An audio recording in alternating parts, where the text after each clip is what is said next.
नमस्कार, पूनम जाधव किचनमध्ये तुमचं स्वागत आहे। आज आपण बनवणार आहे बेकरीच्या पद्धतीने रव्याचा केक।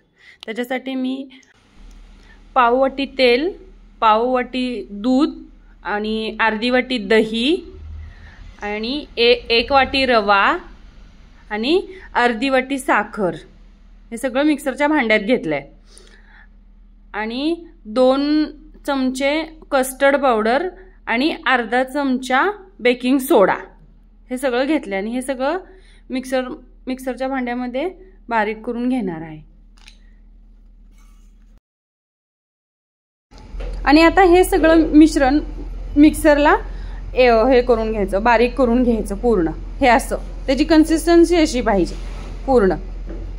हे मी मिक्सरच्या भांड्यामध्येच ॲड केलं, म्हणजे ह्यातून परत नाही का हे करायला नको म्हणून डायरेक्ट मिक्सरच्या भांड्यात ॲड केलं।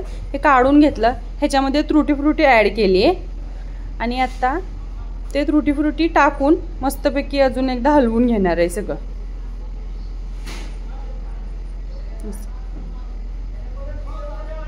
मस्त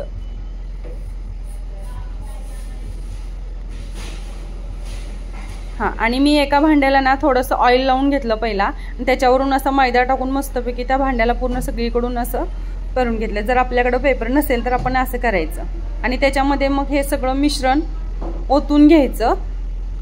ते पूर्णपणे आपण हे सगळं मिश्रण ह्याच्यामध्ये काढून घ्यायचं। आपल्याला हे आता बेक करायसाठी ठेवायचं आहे। मी ऑलरेडी कढई गॅसवरती ठेवली आहे गरम करायला। त्या कढईमध्येच आता मी हे भांडं केकचं भांडं त्याच्यावरती ठेवणार आहे। मी ऑलरेडी बेक करायला ठेवली आहे, 5 मिनिटं झालं मी कढई ठेवली आहे गरम करायला। आता हे असे ठेवले, हे आपण पूर्ण 30 मिनिटं ठेवायचे। त्याच्यानंतर हे बघा 30 मिनिटानंतर ना हे असं होतं। त्याच्यानंतर ना 30 मिनिटानंतर नाही आपण एक 5 मिनिटं तसंच ठेवायचं थंड होण्यासाठी, म्हणजे आपला केक असा हा व्यवस्थित निघतो। 5 मिनिटं थंड होण्यासाठी ठेवायचं आणि त्याच्यानंतर ना मग हे असं काढून घ्यायचं आणि ह्याचे मग असे मस्तपैकी तुकडे करून घ्यायचे छोटे छोटे। हा बघा असा मस्तपैकी केक तयार होतो आणि मग मी ह्याचे जसं बेकरीमध्ये असतात ना त्या पद्धतीने त्याचे कट करून घेणार आहे। ते असे सगळे कट करून घेतलेत। कट केल्यानंतर नाही हे तुम्ही एक 5 मिनिटं तसंच ठेवला आणि पूर्ण थंड झाल्यावर खायचा, म्हणजे टेस्टला खूप छान लागतो। हे बघा असं मस्तपैकी हे तयार झालेलं आहे।